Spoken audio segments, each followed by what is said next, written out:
waves on social media. The Senate's rejection of mandatory real-time electronic transmission of election results has ignited widespread outrage across Nigeria, with critics accusing the Senate leader of undermining electoral transparency ahead of the 2027 general elections. On February 4, 2026, during the clause-by-clause consideration and third reading of the Electoral Act Amendment Bill 2026, the Senate rejected the proposed amendments to Clause 60, subsection 3, that would have allowed the real-time electronic upload of a polling unit results to the Independent National Electoral Commission (INEC) resulting viewing portal IREV compulsory.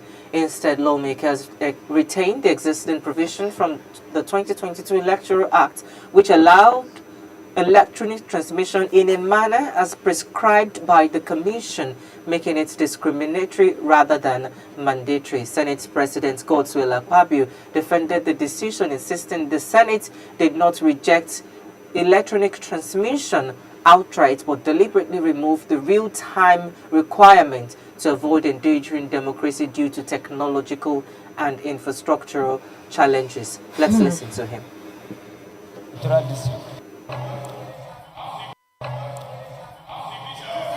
Clause 60. Yes, Senator Manguno. Mr. President, distinguished senators, my name is Mohamed Tahir Manguno. I represent Barunet Senatorial District. Mr. President, I propose that instead of using the word transmission, we should retain what is in the existing word extant law, which is transfer.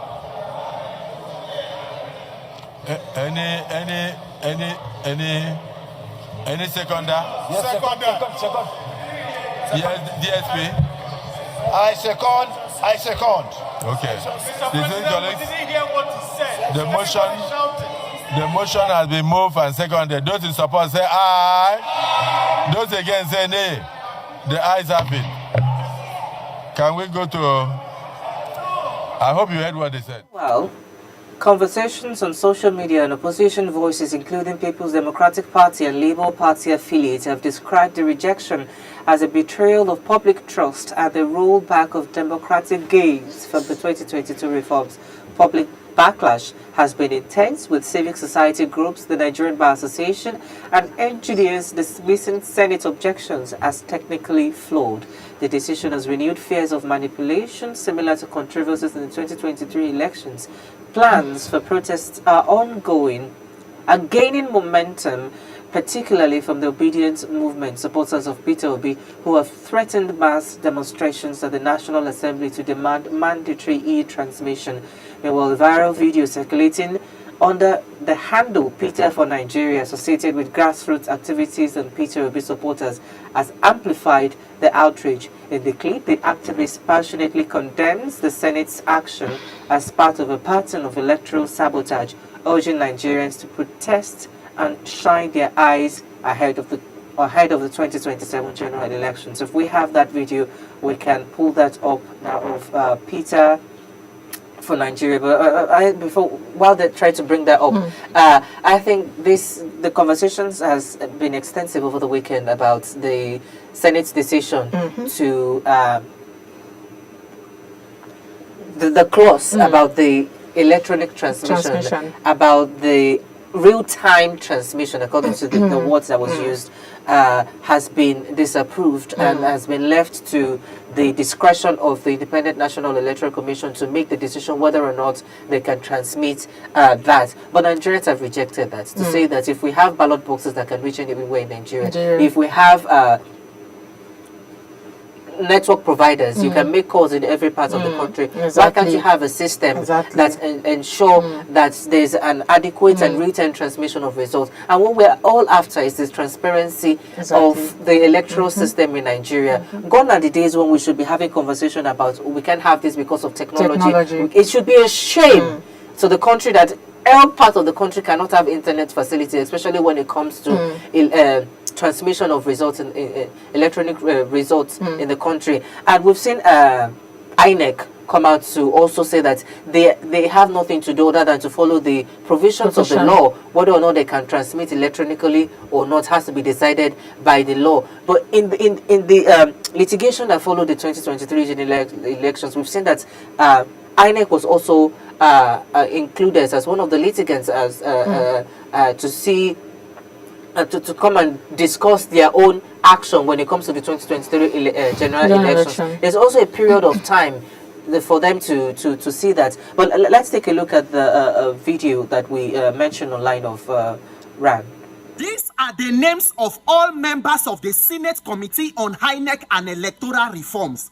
Now, the people where don't they meet for more than 2 years be this, and at the end, we are getting a document of fraud that is only going to aid criminality and rigging in the coming elections.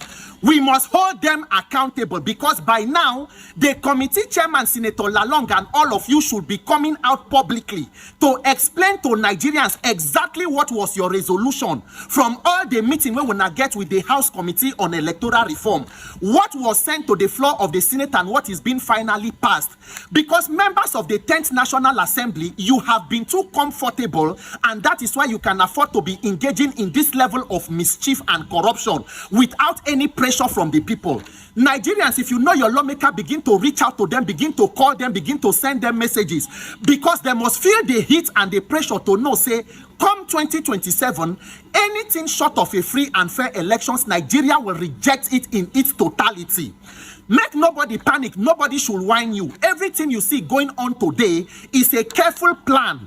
Everything where they do so, all they shout, why don't they shout? In this place now, they won't make it reach, because there be no one even pass the new electoral bill.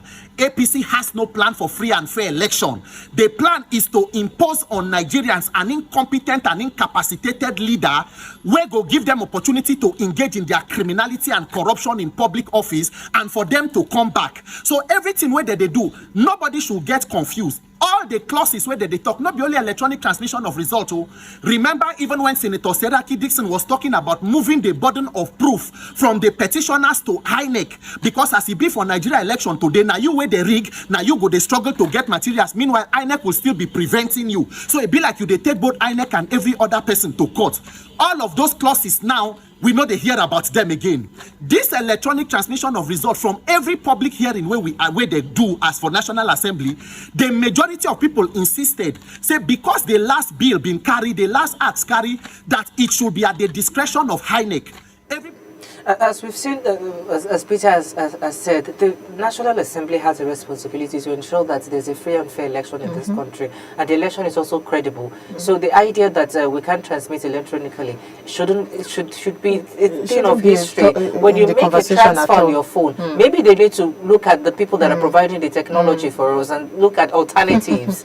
About how can we get a better technology. If you need to look at the finance sector in the country, where are you getting your own technology from? You can make transfer anywhere in the world. Whether the transfer goes or not, it is registered on the system that you've made that transfer. If it is SMS that has been used, you can also see it wherever it is being done in the country. So, and the people have also made the argument that it can actually go, it can be transmitted immediately, and so far that nobody can alter that process.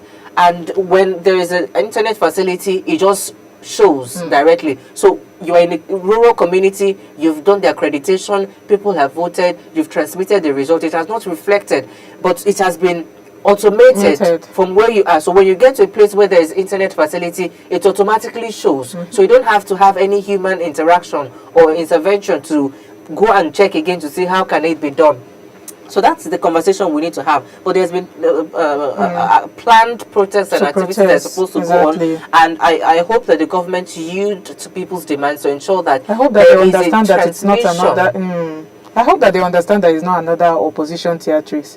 Because for a very long time in Nigeria, most of, I think this generation, let me even start with this generation. I think this generation have learned that silence have been interpreted as consent, and now we are tired and they want to stand up and say, okay, whether or not demonstrations succeed, at least the psychological shift is already there in this generation, that we are not taking yes or no for an answer. We are taking what is right for, as the answer at this point in time. And elections are no longer administrative events any longer.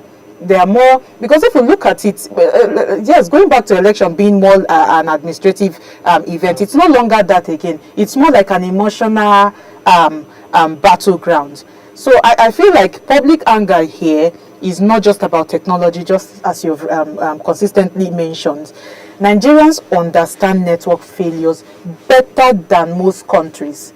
So when it's a shame that public what do they call them? The Senate is coming out to talk about infrastructure facilities. Who is supposed to put infrastructural facilities in place? And then they are coming out to tell us that is not what we are talking about. We should be talking about credibility here. We are talking about infrastructure, putting it of infrastructure. How can the Senate come out and say that is the issue they are having? That is why they want flexibility. We have understood that for a long time, flexibility have not favored voters. It has never favored voters. So Nigerians, what Nigerians are saying, because you mentioned the 2023 election, because after the 2023 election, many citizens no longer give institutions that benefit of doubt any longer. Because this is where I still go back to trust again. I'll never stop talking about trust as long as it concerns Nigeria's matter. That trust has been cracked. People say this is what we voted for, this is who we voted for, and they saw another thing, and you expect them to keep trusting in the system. So even if we have all the reasonable explanation here, no matter how reasonable the explanations are, it will still sound as a defense, it will still sound defensive in the ears of the public. So I just feel like what we should be looking at here, what the Senate should be looking at here, is how to